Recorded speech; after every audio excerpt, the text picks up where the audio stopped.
I always just want to listen to the music every time I start. I don't even want to do the math. Let's just listen to the music. Man, my clock now says 55555. Wow. So to me, energetically, five means like change. Go figure. That has nothing to do with anything. Okay. So welcome YouTube. This is Beautiful Mind. This is going to be our lecture for, this is for week what? Week 2, day 4 for Calculus for Business. We're going to be going through, continuing with chapter 1. I know this pace is a little bit quick. We're gonna dial it back. I want to at least get through chapter 1, and then we'll start dialing it back, probably to like one section per session instead of 2 sections per session. That was about the rhythm that I felt like we needed to do to be where we needed to be. Okay. I do encourage you to kind of like work together. So I know there was a group meet going around. Connect with your tutors. Make use of my email. When you're working through the homework, you can click on the Ask My Instructor. Let me turn this down some. You can click on the Ask My Instructor tool, and it'll send me a screenshot of the very question you're working on, and I'll load it to my tablet, and I make dedicated YouTube videos walking students through those types of questions. I got my Barry White voice thing going on. It's almost 6 in the morning, so I don't know. I'm gonna do the best I can. I didn't think about that. But yeah, just just work hard, push hard. We can kind of. I just want to see you guys have success and like get it. If you have any questions, just email me. Okay, let's kind of go forward. So I'm watching the clock. Okay, so this is gonna be section 1.5.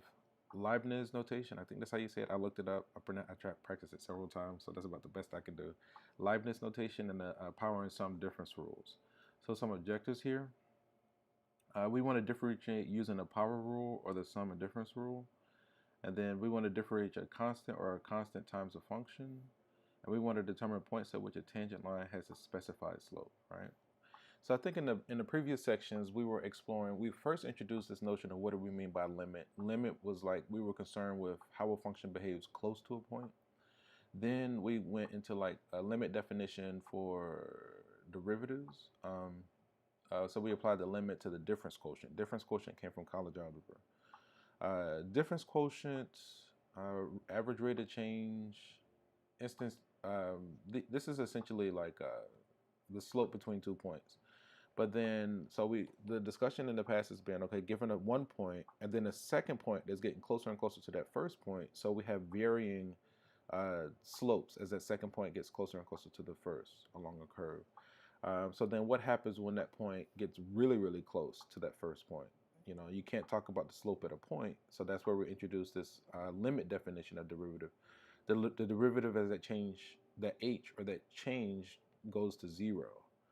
That's what we were doing in the past. So with this section, what we're going to be doing is looking at the shortcut for finding the derivative. I know we did the limit definition. It was all this algebra. There's a much faster, a much more simple way, in my opinion, to calculate derivative. And hopefully you haven't been intimidated by the previous, and everything is fresh and clear. Your mind is open and you're ready to kind of absorb. So I'll introduce it, and then you have to take it and make it your own. So this Leibniz notation, when y is a function of x, we also designate the derivative f prime as dy by dx. This is going to be read the derivative of y with respect to x, right?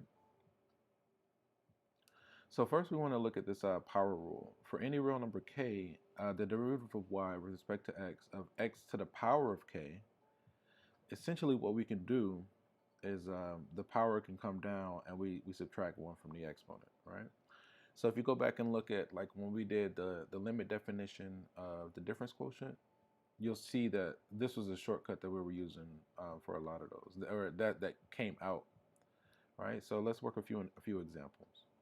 We're asked to differentiate each of the following, right? So let me see, how do I guess I could do that for now. So then for part A, I guess we can just do dy by dx. So the derivative is going to be basically the exponent comes down, so that becomes 5 times, and then 5 minus 1 is 4, and then that's it. Okay, let's just go ahead and do B. So dy by dx, if we apply the same power rule, the exponent on the x, there's an implied 1, so that 1 comes down, and then 1 minus 1 is what, 0? So let me write this out. We're going to have 1 times x to the power of 0. X to the power of 0 is going to be 1, so ultimately this is just going to be 1. If we apply that same technique. Part C, dy by dx. So the exponent comes down. We're going to have this negative 4 times x. Then we're going to have negative 4 minus 1. All right, so then that should be negative 4 times x to the negative 5. Okay, let's see how do we do. We got this for the first one.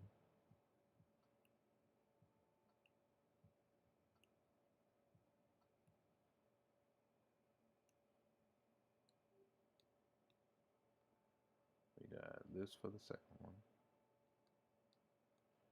We got this for the third one. Okay, let's see how do we do. So for A, 5x to the 4. Okay, B, we got 1.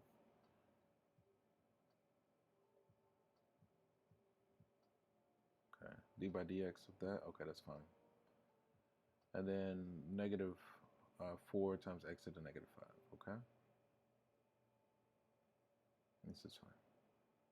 So differentiate. Explain why d by dx of pi squared is equal to 0 and not 2 pi. Okay. So for part A, let me see the time.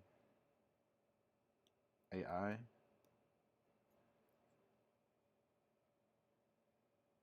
Okay. So basically we want to take the derivative with respect to x of x to the 15, x to the power of 15. So if we do the same thing, it should be 15 times x to the power of 14. The exponent comes down. All we're doing is bringing the exponent in front and then subtracting 1 from that power. Let's do the same thing for the second one. So we're asked to find d by dx of x to the negative 7. That's going to be negative 7 times x to the negative 8. Okay. I say we just go with it. Let's go like this and paste.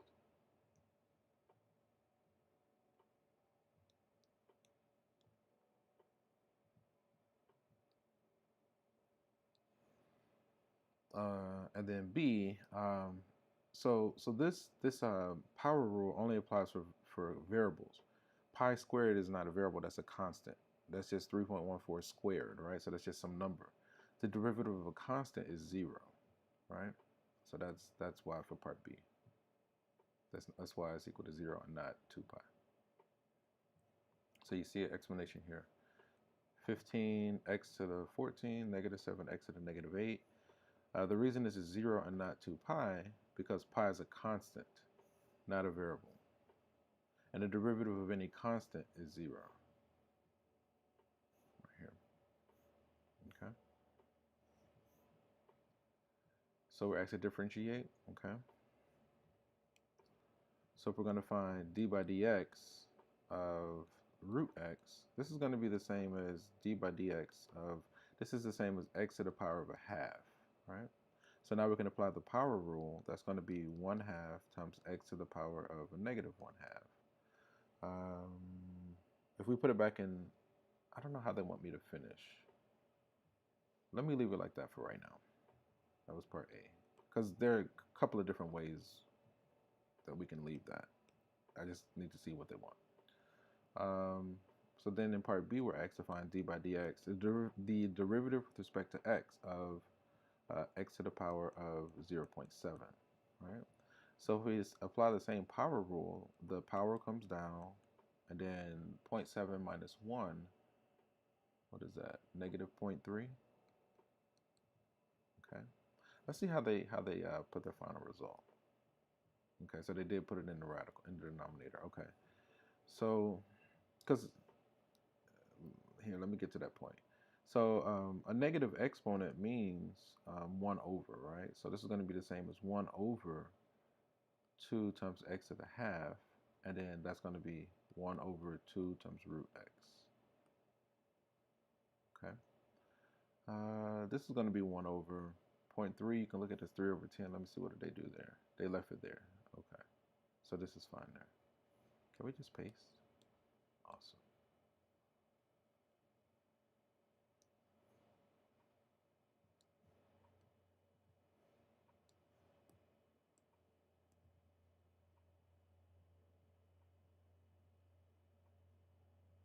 That's fine for now. Okay. So the reason I hesitated on the first one, because normally, we don't leave radicals in the denominator. So I was like, well, do they want me to rationalize that, or what's the deal there? So that's why I was like, well, let me see what they did before I kept going. But you can see we got here, and then again, a negative exponent means it goes to the denominator, and then x to the 1/2 is the square root. And then this one, we just left it like that. Okay. Let's see. Not too bad. So the derivative of a constant function is 0, right? A constant, I just want to kind of mention this. A constant function is going to be the same as c times x to the power of, no. Yeah, x to the power of 0, right? If we said x to the power of 0, that's going to be 1. So then if we apply if we take the derivative to this, the derivative of x with respect to this, then the exponent comes down.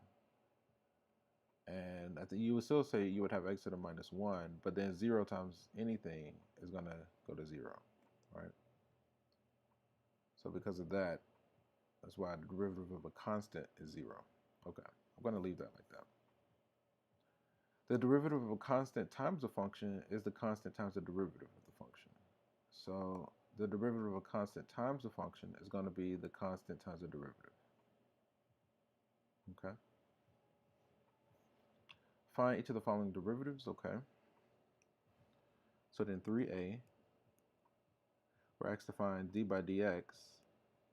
We got this 7x to the 4.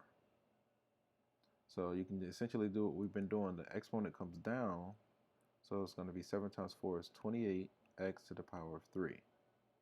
I'll paste that in a moment. And then 3b, d by dx, we got this negative 9x. Right? So what's the exponent on our x is a 1. The 1 comes down. So that's going to be negative 9 times x to the power of 0, which should just be negative 9. Okay. And then 3c, d by dx, 1 over 5x squared. Okay.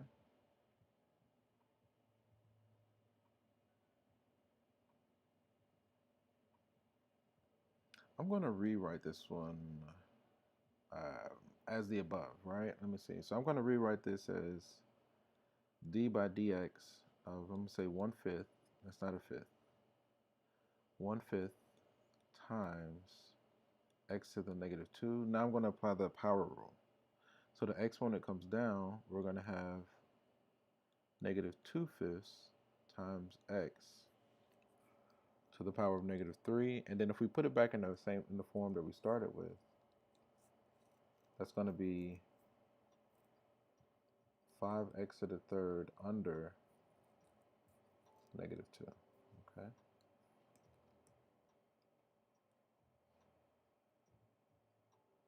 Go with that. I'm going to go with this guy. And I'm going to go with this guy.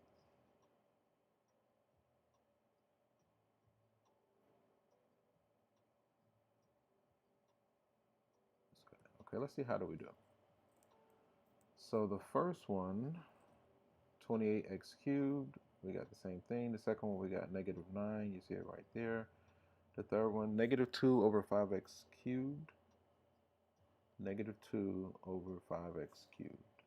Okay. And so you see, okay, what they did, they factored out the 1/5, which is essentially what we did.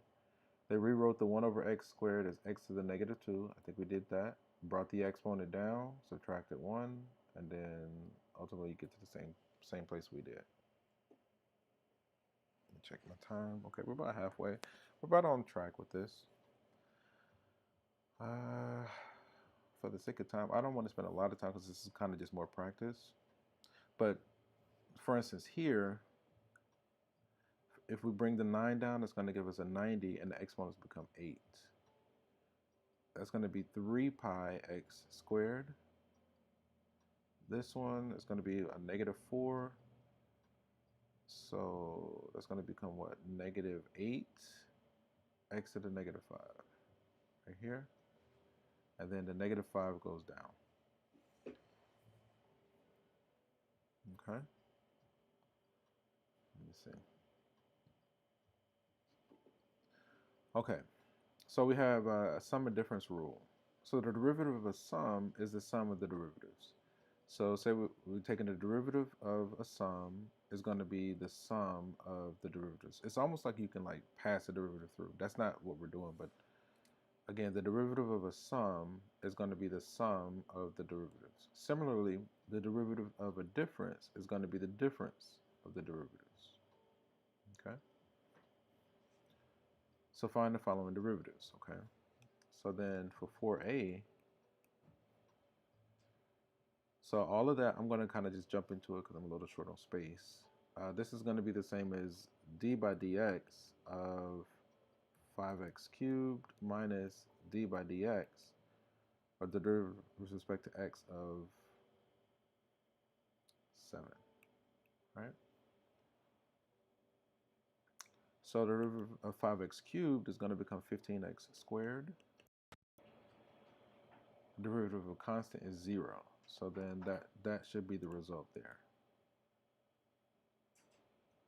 That should be the result there. And then for part B,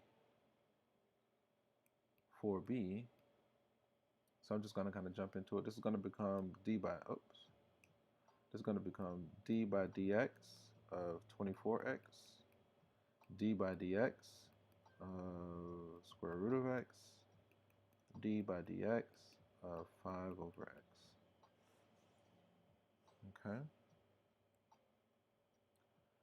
So the first one is just 24. Let's see, square root of x is the same as x to the power of a half. So then the half comes down, 1/2 x to the minus 1/2. And then that's 5x to the minus 1. So that's going to become minus 5x to the minus 2. Then if we just kind of put put it back in rational form with, let's see, it's going to be 24. That's going to be 1 over that. So that's going to be minus 2 times the square root of x under 1. And then that's going to be minus 5 over x squared. Okay. Let's see, how do we do?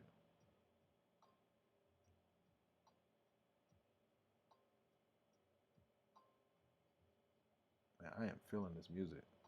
So this music it's just like I'll go every time I stream, I'll go to like YouTube and put on like non-copywritten background music, and like I try to choose something different each time. This last one I chose was like 3 hours long, so I was like, well, let me just hold my position and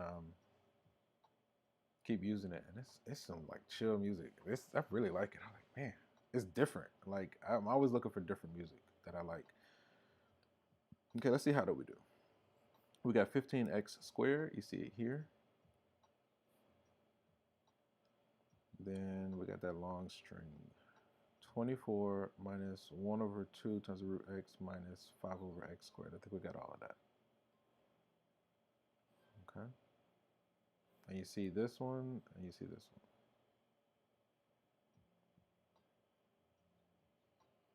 Chillin', sitting, doing my homework, working on math, trying to progress my life work, working real hard, gonna make it lean like a man. Sometimes I like to pretend that I can freestyle. Emphasis on the pretend part. Let me see my time. Okay, no more than 10 minutes. Let me see on this section. We're almost there. So I think I'm gonna leave this one as exercise. It's basically kind of just reiterating what we've been doing the whole while, and you see it all worked out. So what I would recommend is take this first part And just start there and see and do what you can on your own, and then take it as far as you can and see if you get the same solution. Okay, that's what I would do. I'm going to leave that as an exercise for you. Find the points on the graph of which this function, find the points on the graph of this function at which the tangent line is horizontal. So if we want a line tangent to the curve and we want to find when it's horizontal, that means that the slope of that tangent line is going to be 0. So the slope of a tangent line being 0 means the derivative is 0, right? So if we're given f, then basically we want to basically find f prime of x, and then we want to find f prime of x, set it equal to 0, because we want to see when will the slope of the tangent line be equal to 0, okay? So let's start off with the derivative. Exponent comes down, it's going to be a negative 3x squared plus 12x, right? Okay, that's what we get for the derivative. And then let's set this to 0 and solve. So we're going to have this negative 3x squared plus 12x equal to 0. It looks like we could factor out a negative 3x from both terms. If we factor out negative 3x, we're going to be left with x minus 4 equals 0. So then we use the 0 factor property. We get x equals 0 or x equals 4. So find the points on the graph at which the tangent line is horizontal. Okay, so when x is 0 or x is 4, so then we need to go and find f of 0, that's going to be 0, and f of 4, negative 4 cubed, plus 6 times 4 squared, okay? 16 times 4, 64, so negative 64. 16 times 6 is 60 plus 24. Let me think about that. That's not right. 16 times 6 is 60 plus 36 is 96. Okay, if that were 70, that would be 26 plus 6 is 32.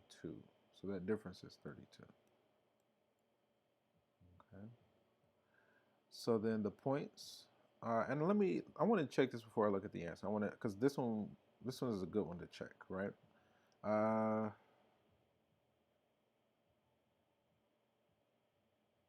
Okay. So our claim is that the slope of the tangent line is going to have is going to be horizontal when x is, let me see, at the origin, so 0, 0, and this other point 4, 32. So now to check this, when we look at the graph at the original, it should have a horizontal tangent line passing through those 2 points. This is a cubic function. Okay.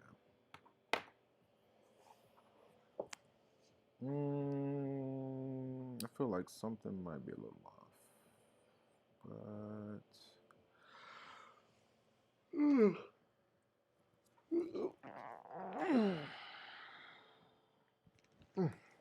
so let's do our best to try to check this before we look at the answer. So I'm going to break out my trusty dusty rusty. Might be a little rusty today. There it is. Okay. Trusty dusty rusty. Come on. Okay, that looks good. My calculator.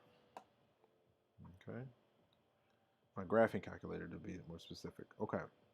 So in my upper left hand corner, I'm going to go to my y equals. I'm going to put negative x to the power of 3 plus 6x squared. Okay. I know we want to look at the origin, and we want to see this 4 and 32. Also, the x-axis being a horizontal tangent line, that's already there. And then the other one, y is going to be 32. So let's graph y equals 32 so we can see that other one as well. Okay. Let's change our window so that we can see this. X minimum, we can go down to maybe like, let's go down to like -3. X max, let's go to like 6. Because we're trying to get a proper window. The x scale is fine by ones. The y minimum, let's do, right now, let's just do, I'm gonna leave it, at -10. But the y max, let's go up to 40. And let's go in steps of, I think 10 would be too much. Let's go in steps of 5. Okay, let's see what happens when we do this window. Okay, so we should see our graph, okay, and then we should see tangent lines. You see one, and the other was the x-axis, right? We could take it a step further. If we go to, so stat, right? You see the clear button. To the left of that is variables. To the left of that is program. And above that is stat. I'm going to click on stat. I'm going to go to edit. And I'm going to just plot these points. So 0 and 4. And then 0 and 32. I want to go to my stat plot above the y equals. And I want to turn it on. So we can actually plot those points. You can see it pass through those points. One's at the origin. It just passed through the second one. And you have our tangent lines. Okay.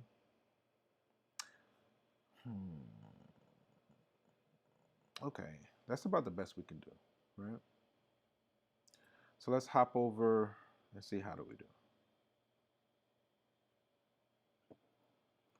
We do one other thing.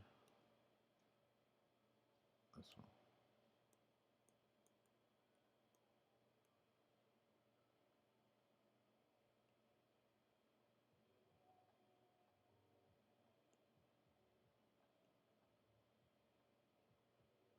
Okay, let's see how do we do. The origin at 4, 32. Tangent line is horizontal. Recall the derivative is the slope of the tangent line to a curve, and the slope of a horizontal line is 0. Therefore, we wish to find all the points on the graph of f where the derivative of f equals 0. Okay, the slope of the tangent line is 0, right? So for this, the derivative is here. Okay, I think we got all that. Setting this equal to 0 gives x is 0, x is 4. Okay. To find the corresponding y values, you plug it into the original, so we get the origin at 4, 32. What's the time? Okay. The slope is 0, the slope is 0. Okay. Find the points on which the graph, at which the tangent line has a slope of 6. Okay. So basically, when is the derivative equal to 6? So first, let's find the derivative. F prime of x is going to be negative 3x squared plus 12x, okay? Then we want to set this equal to 6 this time. Last time we set it equal to 0.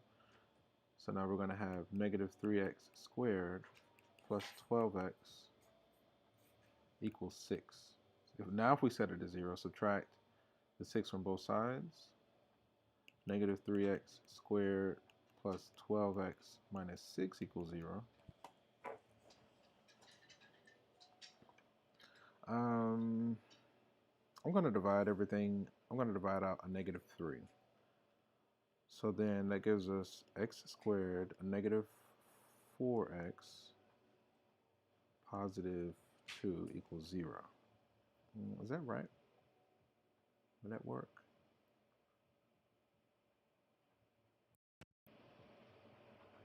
Because we don't have two numbers that multiply to give us 2.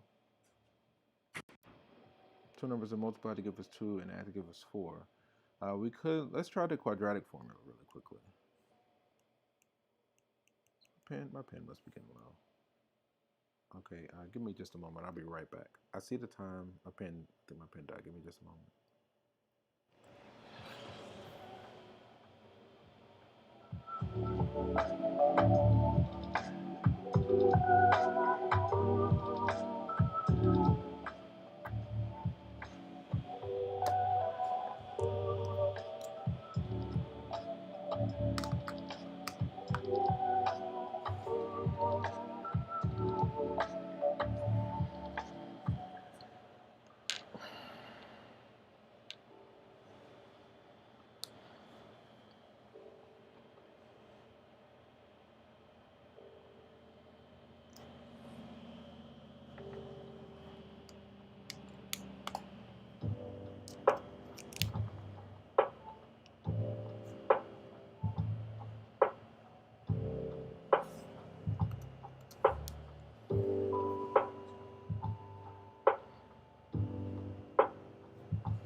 We are back.